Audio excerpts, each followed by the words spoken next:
প্রথমে যে কাজটি করব, যে জিপ ফাইলটির পাসওয়ার্ডটি আমি চেঞ্জ করতে যাচ্ছি সেই জিপ ফাইলটি ওপেন করব। জিপ ফাইলটি ওপেন করে এখান থেকে যে কাজটি করব, এই জিপ ফাইলটিকে আমি অন্য একটি লোকেশানে এক্সট্রাক্ট করে নেব। অর্থাৎ এই পাসওয়ার্ডটি রিমুভ করব এক্সট্রাক্ট করে। তার জন্য এক্সট্রাক্টের উপর ক্লিক করব। এক্সট্রাক্টে ক্লিক করে আমি যে কোনো একটি ফোল্ডার অথবা লোকেশান সেট করে দেবো যে কোন জায়গায় আমি এটিকে এক্সট্রাক্ট করতে যাচ্ছি। আমি ফাইলটিকে যাচ্ছি এই ফোল্ডারে এক্সট্রাক্ট করে নিতে। তো এইখানে এক্সট্রাক্ট করার জন্য জাস্ট এই ফোল্ডার লোকেশানটা সিলেক্ট করে দিলাম, দিয়ে দেন ওকেতে ক্লিক করব। ক্লিক করলে এখান থেকে আমার পাসওয়ার্ডটা দিতে হবে, অর্থাৎ আগে যে পাসওয়ার্ডটি সেট করে রেখেছিলাম সেই পাসওয়ার্ডটি এখানে টাইপ করে দেব। দেন ওকেতে ক্লিক করব।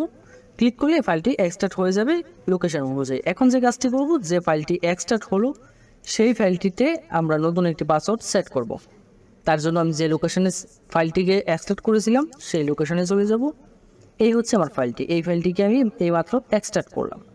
এখন আমি এই ফাইলটিকে আমি পাসওয়ার্ড সেট করব এবং জিপ ফাইল করব। তো তার জন্য যে কাজটি করব, রাইট বাটনে ক্লিক করব। ক্লিক করে এখান থেকে এডিট টু আর্কাইভে ক্লিক করব। অবশ্য যে কোনো ফাইলকে আনজিপ করার জন্য বা জিপ করার জন্য অথবা পাসওয়ার্ড সেট করার জন্য আপনার কম্পিউটারে উইন্ডার ইনস্টল করা থাকতে হবে। আমি যে প্রসেসটি দেখাচ্ছি সেটি হচ্ছে উইন্ডার দিয়ে।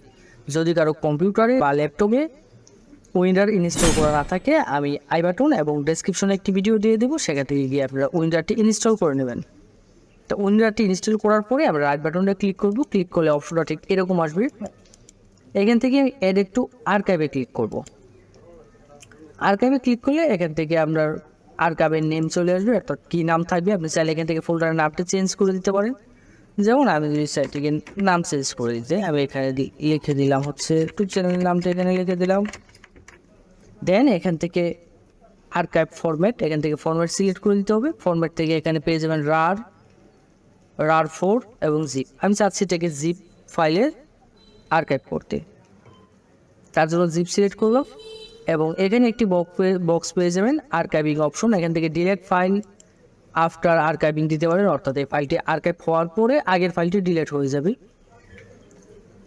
তো আমি এখানে যেভাবে আছে সেভাবেই থাকবে, অর্থাৎ আমার এই ফাইলটিও থাকবে এবং যে ফাইলটি আর্কাইভ হবে সেই ফাইলটিও থাকবে। দেন এখান থেকে চাইলে ফাইলের সাইজটা আপনি এখান থেকে লিখে দিতে পারেন, আর না দিতে চাইলে কোনো সমস্যা নেই। দেন এখানে সেট পাসওয়ার্ডে ক্লিক করব। ক্লিক করে এখন আমি একটি নতুন পাসওয়ার্ড সেট করে নেব। যেমন আমি এটার একটি পাসওয়ার্ড সেট করে দিলাম। এই হচ্ছে আমার পাসওয়ার্ড এবং এই পাসওয়ার্ডটা চাইলে এখানে শো পাসওয়ার্ডে ক্লিক করে আপনারা পাসওয়ার্ডটা দেখে নিতে পারবেন। আমি শো পাসওয়ার্ডে ক্লিক করে দেন এটাকে ওকেতে ক্লিক করবো। আর যদি আপনি পাসওয়ার্ডটা না দেখেন তাহলে এখানে 2বার পাসওয়ার্ডটা টাইপ করতে হবে। যেমন পাসওয়ার্ডটা আমি শো যদি না করি তাহলে এখানে 2বার টাইপ করতে হবে। টাইপ করলাম, টাইপ করে দেন এখানে ওকেতে ক্লিক করব। ক্লিক করে দেন আবার ওকেতে ক্লিক করব। কিছুক্ষণ অপেক্ষা করতে হবে। কিছুক্ষণের মধ্যে দেখবেন এটি একটি জিপ ফাইল তৈরি হয়ে যাবে এবং পাসওয়ার্ড সেট হয়ে যাবে। যেমন ধরেন আমি এই মাত্র আমি এই জিপ ফাইলটি তৈরি করলাম। ফোল্ডারটি আমি যে ওপেন যদি করি উইন্ডারে ঠিক এরকম আসবে ইন্টারফেসটি। এখন এটাকে আমি ওপেন করতে যাই, দেখেন এখানে আমার পাসওয়ার্ডটি চাচ্ছে। মানে যদি পাসওয়ার্ডটা দিয়ে দিই তাহলে এটা ওপেন করতে পারবো। এই ছিল আজকের মতো। এরকম গুরুত্বপূর্ণ ভিডিও পেতে অবশ্যই চ্যানেলটি সাবস্ক্রাইব করে রাখবেন। আর যদি আপনি ইউটিউবের বাইরে কোনো প্ল্যাটফর্ম থেকে দেখে থাকেন অবশ্যই ফলো করে রাখতে বলবেন না। সাথে থাকার জন্য ধন্যবাদ।